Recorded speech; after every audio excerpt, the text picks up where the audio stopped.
গঞ্জ প্রবাসী কল্যাণ সমিতি সংগঠনের নবনির্বাচিত নেতৃবৃন্দ প্রবাসীদের সমস্যা সমাধান এবং বাংলা কৃষ্টি সংস্কৃতি ছড়িয়ে দিতে কাজ করবে বলে জানান নেতৃবৃন্দরা।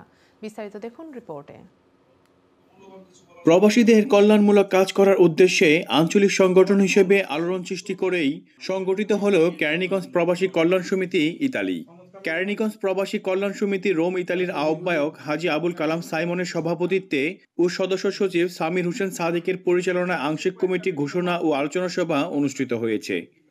সভায় যুগ্ম আহ্বায়ক ও সদস্যবৃন্দ সহ অসংখ্য কেরানীগঞ্জ প্রবাসী উপস্থিত ছিলেন।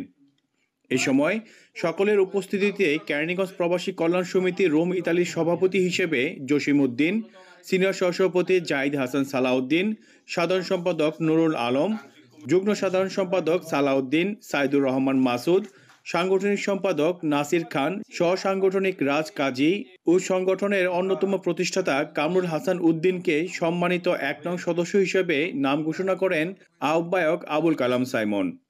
পরবর্তীতে সংগঠনের প্রধান উপদেষ্টা হিসেবে হাজী আবুল কালাম সাইমন এবং উপদেষ্টা হিসেবে সামির হোসেন সাদেক ও মোহাম্মদ নূর হোসেনের নাম নবনির্বাচিত সভাপতি ঘোষণা করেন।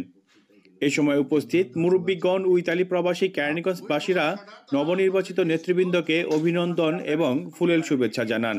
তারা প্রত্যাশা করেন কেরানীগঞ্জ প্রবাসী কল্যাণ সমিতি ঐক্যবদ্ধ মানবিক সংগঠন হিসেবে ইতালিতে প্রবাসীদের স্বার্থ সংশ্লিষ্ট বিষয় নিয়ে কাজ করবে। নবনির্বাচিত নেতৃবৃন্দ জানান, প্রবাসীদের সমস্যার সমাধানে কর্মসংস্থানের নিশ্চয়তা এবং ইতালিতে বাংলা কৃষ্টি সংস্কৃতি ছড়িয়ে দেবে এই সংগঠন। পাশাপাশি আগামী প্রজন্মকে সঠিক দিক নির্দেশনা দিতে কেরানীগঞ্জ প্রবাসী কল্যাণ সমিতি কাজ করবে। আইঅন টিভি নিউজ, রোম, ইতালি।